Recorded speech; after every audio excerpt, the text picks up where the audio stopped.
कि एक पढ़ा लिखा इंसान लठैत की भाषा बोलता है और हमारे प्रभारी के बारे में उनको मालूम नहीं है कि ये कौन है। दो न्याय अगर तो आधा दो, उसमें भी यदि बाधा हो तो दे दो केवल 5 ग्राम, रखो अपनी धरती तमाम। हम पार्टी के तौर पर सिर्फ अपने हक की बात कर रहे हैं और दुख की बात यह है कि एक पढ़ा लिखा इंसान लठैत की भाषा बोलता है और हमारे प्रभारी के बारे में उनको मालूम नहीं है कि ये कौन है।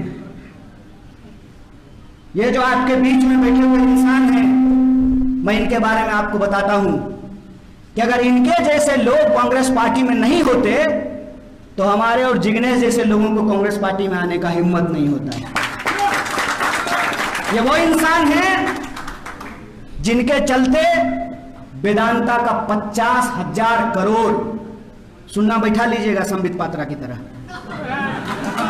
50,000 करोड़ का प्रोजेक्ट बंद कर दिया कांग्रेस पार्टी के शीर्ष नेतृत्व ने आदिवासियों के हक और अधिकार के लिए। और ये जिनके प्रवक्ता इनके खिलाफ बोल रहे हैं, मैं उनसे कहता हूं कि अपने आका से जाकर के पूछिएगा ड्राइंग रूम में कि भक्त चरणदास कौन है, पूछिएगा उनको कि कौन है। समाजवादी आंदोलन के रीढ़ चंद्रशेखर जी की सरकार में ये मंत्री रहे हैं।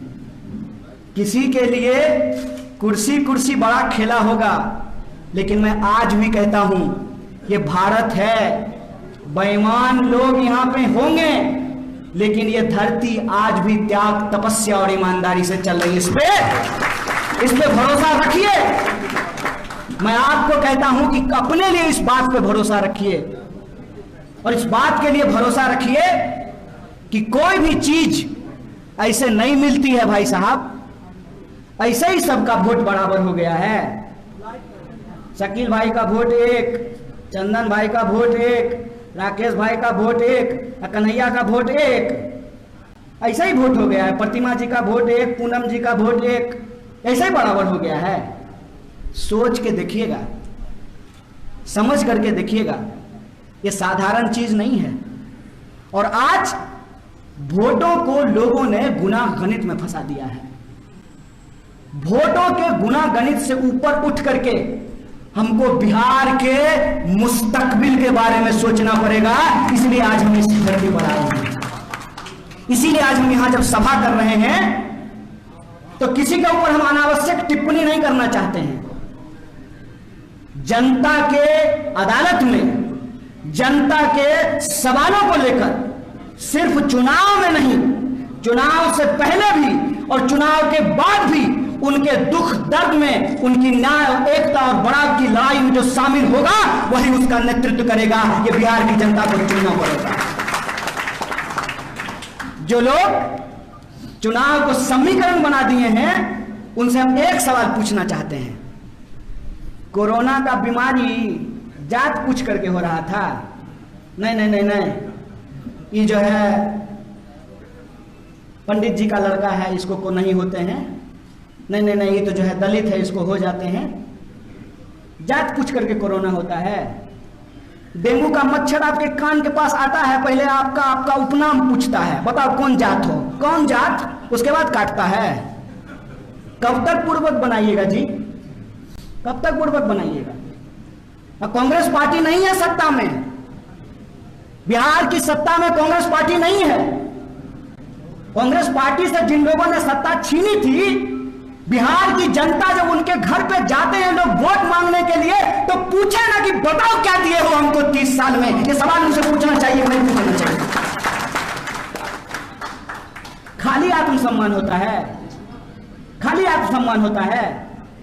माथा पर टोकरी लेकर के जाएंगे नौकरी करने के लिए, तो मन होगा तो 2 रुपया जो है हमारा श्रम हमको देगा, अब मन होगा तो हमको गाली देगा। देखिए कश्मीर में गोली दे रहा है, कौन लेगा इसकी जिम्मेवारी भाई? इलाज कराने के लिए बाहर जाएं, पढ़ने के लिए बाहर जाएं, रोजगार के लिए बाहर जाएं, और वोट देने के लिए आप, वोट लेने के लिए आप हमारे घर में आइएगा। बोलिए इनको झाड़ू मार करके भगाना चाहिए, नहीं भगाना चाहिए? यह सवाल है, इसीलिए मैं बिहार के नौजवानों से खास करके ये अपील करना चाहता हूं कि बिना मतलब के किसी दुविधा में मत रहिए। आमने सामने की लड़ाई छिड़ चुकी है। एक तरफ वो लोग हैं जिन्होंने आजादी के आंदोलन के दौरान अंग्रेजों के साथ चाय पे चर्चा की थी, एक तरफ हम हैं कि हमारे पुरखों ने इस देश की आजादी के लिए अपनी जान गंवाई है। आपको पता है मुझे क्यों नहीं लगता है कि मैं दूसरे परिवार में आया हूं? मैं पहले भी सदाकत आश्रम आ चुका हूं। मेरे गांव के, मेरे परिवार के लोग, पूरा का पूरा परिवार सदाकत आश्रम में रहता था। मैं उस भूमि से आता हूं। अजीब संयोग है कि हमारा ताल्लुक उस परिवार से है कि कांग्रेस पार्टी के शीर्ष नेता रामचरित्र बाबू भी उस घर में पैदा हुए और कम्युनिस्ट पार्टी के भी शीर्ष नेता चंद्रशेखर बाबू उसी घर में पैदा हुए। हम उस गांव में आते हैं। हमको असल में समझ में आती है कि विपक्षी एकता क्या होती है।